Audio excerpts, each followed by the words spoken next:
Hello बच्चों, let's see the question and question says that write down names of 3 types of endocytosis. तो यहाँ पे endocytosis के 3 types के बारे में पूछा गया है। तो चलिए हम लोग देखते हैं इसका की कॉन्सेप्ट में यहाँ पर पूछा जा रहा है एंडोसाइटोसिस के बारे में। एंडोसाइटोसिस का मतलब क्या होता है कि कोई भी सब्सटेंस जब सेल के अंदर आता है, यानी कि मूवमेंट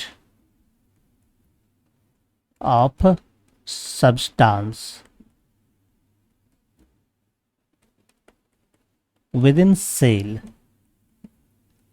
from outside। बाहर से जब कोई सब्सटेंस सेल के अंदर आता है थ्रू सेल मेम्ब्रेन, तो इसको हम लोग कहेंगे एंडोसाइटोसिस। यह एंडोसाइटोसिस 3 प्रकार का हो सकता है। ये 3 टाइप्स का हो सकता है। फर्स्ट में जैसे ये होता है फेगोसाइटोसिस, सेकेंड होता है पिनोसाइटोसिस,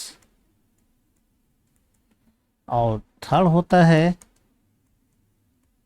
रिसेप्टर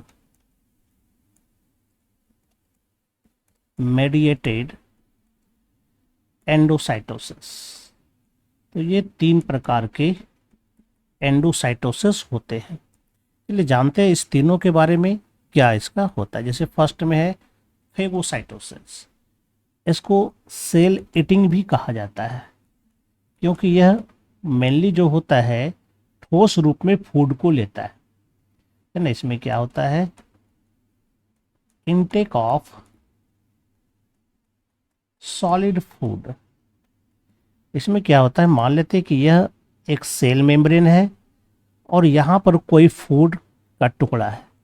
तो ये क्या करता है, यहाँ पर सेल मेम्ब्रेन एक वेसिकल लाइक स्ट्रक्चर बनाता है और धीरे धीरे इस फूड को अपने अंदर यह ले लेता है। इस तरह से यह फेगोसाइटिक वैक्यूल हो गया और सेल के अंदर इस तरह से यह सॉलिड फूड आ जाता है। यह हुआ फेगोसाइटोसिस। पिनोसाइटिस में से जाए तो इसको हम लोग कहते हैं सेल ड्रिंकिंग। इसमें जो फूड लिया जाता है, जो मटेरियल लिया जाता है, वो लिक्विड फॉर्म में होता है, इनटेक ऑफ लिक्विड फूड।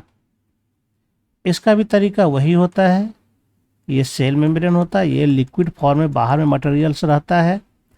तो यह सेल क्या करता है, एक वेसिकल बनाता है और ये इसके अंदर ये मटेरियल्स आ जाता है और उसके बाद ये इस तरह से एक वेसिकल के अंदर सारा कंटेंट्स बाहर का आ जाता है।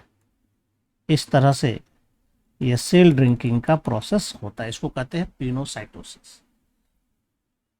और जब एंडोसाइटोसिस जो है किसी रिसेप्टर के थ्रू होता हो, यानी कि इसमें क्या होता है, सेल मेम्ब्रेन पर कुछ स्पेशल रिसेप्टर मॉलिक्यूल पहले से ही होता है।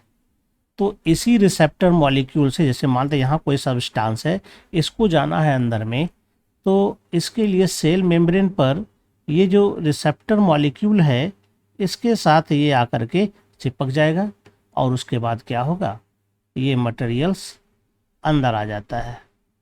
तो इस तरह से जब सेल मेम्ब्रेन के थ्रू एंडोसाइटोसिस होगा, सेल मेम्ब्रेन पर मौजूद रिसेप्टर मॉलिक्यूल के थ्रू होता है, तब इसको कहते हैं रिसेप्टर मेडिएटेड एंडोसाइटोसिस। इस तरह से 3 प्रकार के एंडोसाइटोसिस होते हैं।